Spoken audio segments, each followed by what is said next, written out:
نحمده ونصلي على رسوله الكريم اما بعد. محترم بھائیوں، بزرگوں اور دوستوں، اللہ رب العزت کی سب سے بڑی نعمت جو بندے کو ملی ہے وہ ایمان کی نعمت ہے. وہ اتنی بڑی نعمت ہے کہ دنیا کی سب نعمتیں مل جائیں اور آدمی کو ایمان کی نعمت نہ ملے تو دنیا سے خالی ہاتھ جائے گا. سب کچھ ملا لیکن ایمان کی دولت نہ ملی تو وہ دنیا سے خالی ہاتھ جائے گا.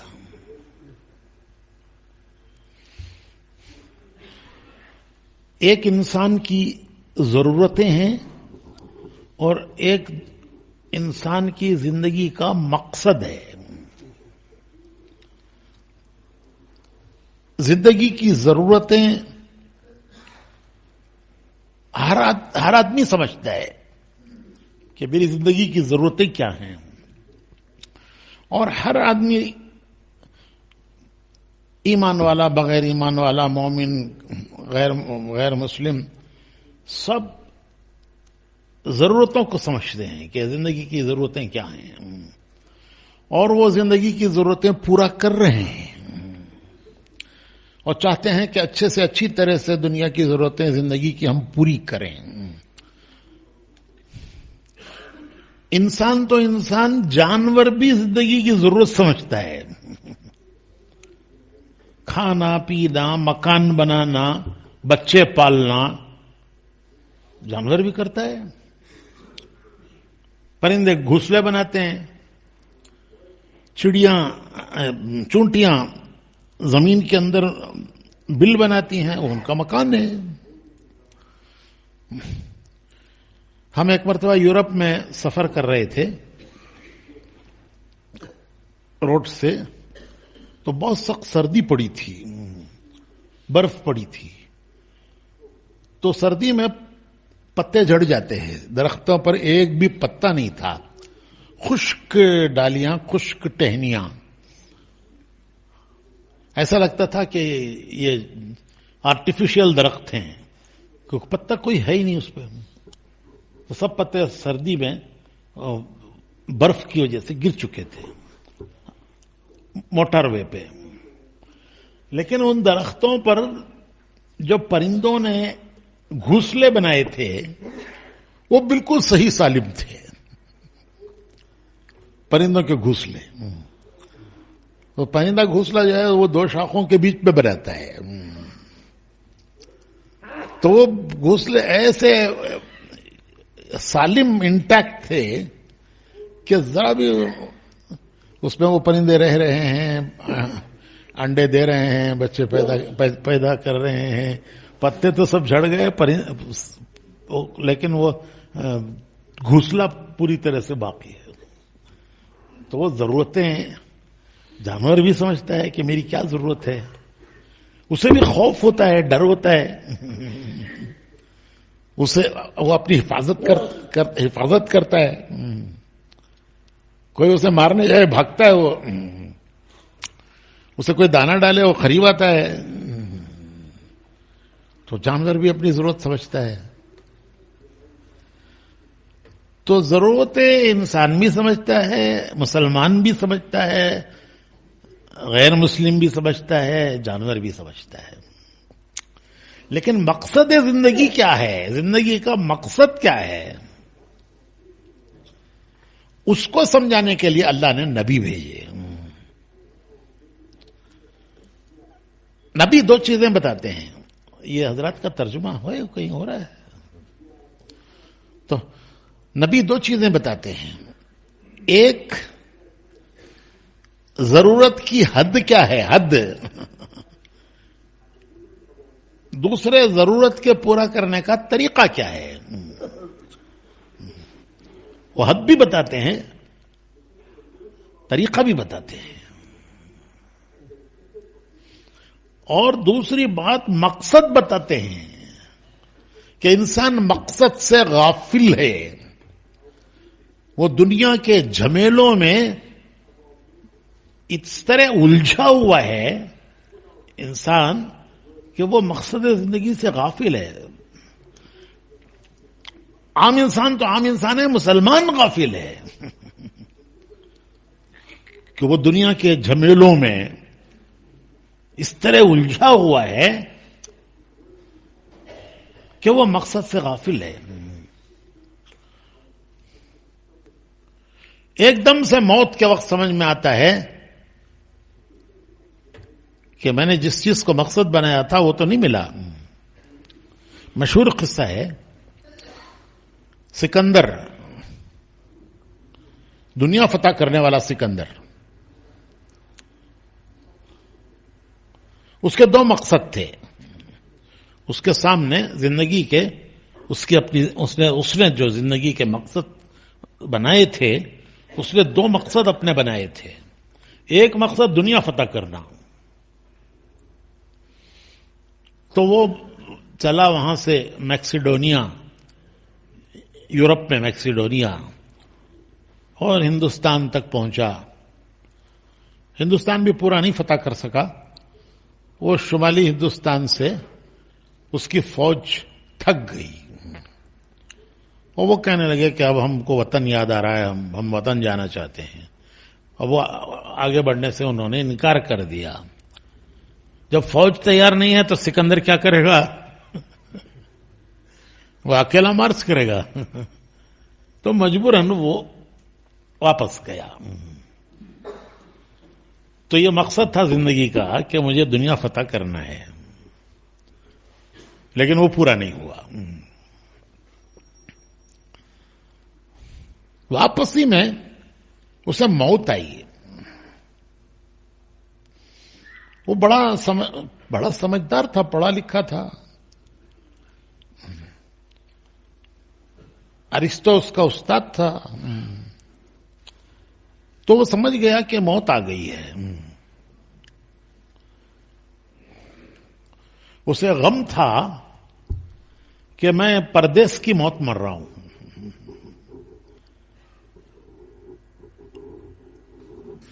سفر مسافری ہے, پردیس کی موت ہے.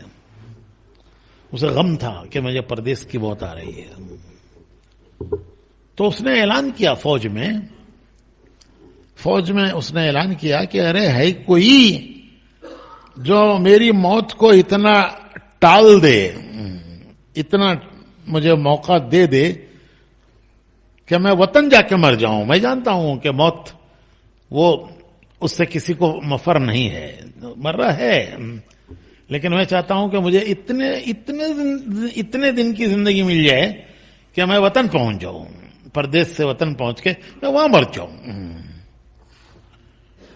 اس نے فوج میں اعلان کیا کہ ارے ہے کوئی جو مجھے اتنے دن کی زندگی دے دے, میری موت کو اتنا دور کر دے. ہے موت, لیکن اس کو اتنا دور کر دے کہ میں وطن جا کے مر جاؤں. تو میں میری پوری دولت دینے کے لیے تیار ہوں. اگر کوئی اتنے دن کی زندگی دے دے کہ میں وطن جا کے مر جاؤں, تو میں میری پوری زندگی اسے دینے کے لیے, میری پوری دولت. اس کی دولت کوئی معمولی دولت نہیں تھی.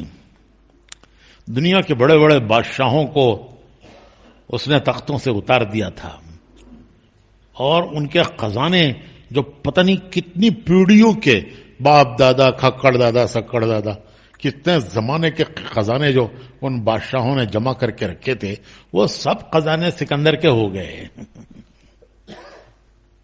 تو کتنے بادشاہوں کے خزانے, ان کے خاندانوں کے خزانے, وہ سب یہ مالک بن گیا ان کا. تو وہ کتنا خزانہ ہوگا سکندر کا, وہ سارا خزانہ دینے کے لیے تیار ہے چند دن کی زندگی کے لیے. چند دن, یعنی اتنے دن کے وطن چاہ کے مر جائے. اب اندازہ لگائیے کہ چند دن کی زندگی سکندر اپنا خزانہ دینے کے لیے تیار ہے, تو پوری زندگی کی قیمت کیا ہے؟ اللہ نے اتنی بڑی زندگی جو دی ہے اس کی کیا قیمت ہے؟